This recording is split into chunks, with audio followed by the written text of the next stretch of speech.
ہمارا آج کا پیغام مرزا جہلمی کے نام ہے۔ مرزا جہلمی، تو اپنے آپ کو علمی کتابی کہتا ہے۔ میں آج تیرے سامنے دو باتیں ذکر کرنے لگا ہوں، اور وہ باتیں بھی میری اپنی طرف سے نہیں ہیں، وہ باتیں بھی میں نے تیرے ویڈیوز کلپس ہیں جن کو سنا ان کے اندر سے لیں۔ پہلے نمبر پہ تو نے ایک مقام پہ یہ بکواس کیا ہے کہ کچھ یہودی تھے جو سرکار علیہ السلام کے بارے میں کہا کرتے تھے کہ یہ تو کل کا چھوکرا ہے، یہ ہمیں کیا بتائے گا۔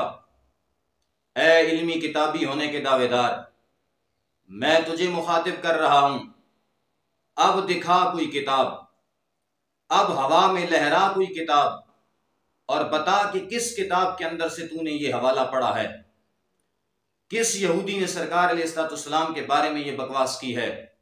یہ تیرے اوپر قرض ہے، تجھے دکھانا ہوگا، چونکہ تیرا دعویٰ ہے میں علمی کتابی ہوں۔ اب علمی حوالہ پیش کر، تیرا تو سارا دھندا ہی فلمی حوالوں پہ چلتا ہے۔ ایک اور کلپ کے اندر تو بکواس کر رہا تھا کہ سرکار علیہ السلام کے صحابہ نے سرکار سے یہ ڈیمانڈ کی، یا رسول اللہ اپنا کوئی واٹس ایپ نمبر بنا دو، حضرت صاحب آپ مجھے حوالہ کہ کس کتاب کے اندر یہ لکھا ہوا ہے، کون سا مقام تھا، کون سے صحابہ تھے جنہوں نے سرکار سے یہ ڈیمانڈ کی ہو۔ یہ صحابہ نے کہا یا رسول اللہ واٹس ایپ نمبر بڑھاؤ، یہ صحابہ نے کہا یا رسول اللہ واٹس ایپ نمبر بڑھاؤ۔ اب یہ تمہارے اوپر قرض ہے۔ ابھی تو میں نے صرف دو باتیں اور تیرے منہ سے نکلی ہوئی تیرے سامنے رکھی، ان کا جواب آنا چاہیے۔ تو زہر کا پیالہ تو پی لے گا لیکن حوالہ کبھی بھی نہیں دکھا پائے گا۔ اصل میں تجھے غلط فہمی ہے، تجھے کوئی 2-4 فالورز کیا مل گئے، تو نے سمجھا کہ اب میں تو مذہبی پیشوا بن گیا ہوں۔